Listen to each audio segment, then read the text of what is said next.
All right, we are going to look at the second type of plate boundary, which is the transform plate boundary. Remember, transform plates is where they're moving in opposite directions, but they're not actually creating or destroying any crust. So once again, you do need to write this down.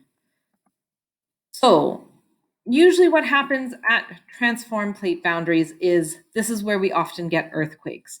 So we'll have a larger plate usually with a smaller plate, and they kind of get caught in each other and then all of a sudden release that energy. The crust is neither created nor destroyed, so that's an important fact to write down. And actually, many of these boundaries are found on the sea floor. So one of the ones that's very famous for causing a lot of earthquakes above the ocean or on the continental crust is the San Andreas Fault, and that is on the edge of California, so the North American plate and the Juan de Fuca plate.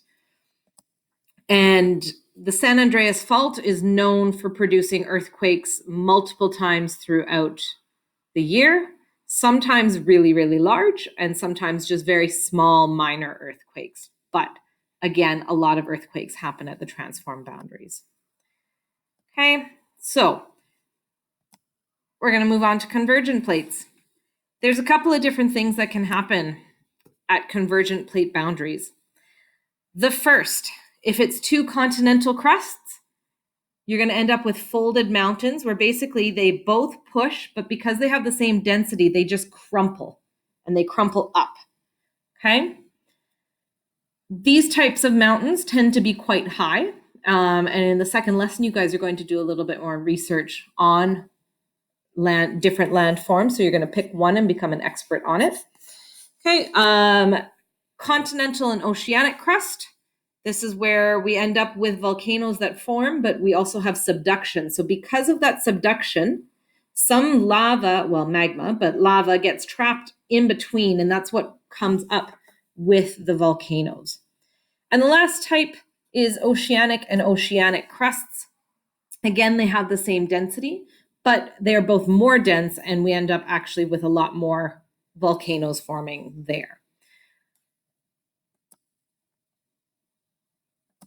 This is just a little picture to show you in Nepal with the Himalayan mountains, where you've got the two different plates that are colliding and pushing up.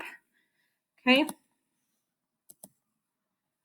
And they both kind of crumple or fold and create mountains. When two continental plates collide, it is not a subduction zone, okay? Because we don't have one plate that's going underneath the other. They're both the same density. Okay, continental and oceanic. The ocean crust goes underneath the continental crust, like you can see here, because it is more dense. This forms volcanoes, and it is a subduction zone. So we end up with this like trench here that'll form right where the two plates meet that gets quite deep. And then you have that kind of that magma that gets pushed up through the volcanoes. Okay, oceanic and oceanic. They push against each other as well. The older crust goes below the other one. So I was incorrect before in saying that it was not subduction. It is going to be subduction. The older one goes underneath the younger one, and it has to do again with density. Okay, and this again creates a lot of volcanoes, and you can see that here. So this is kind of what your plate or your table should look like. And let me see how much time I have left. I have just a little bit of time to go through the Ring of Fire. So the Ring of Fire is a long chain of volcanoes that happens to be around the Pacific Ocean. And it is one of the most active areas on Earth.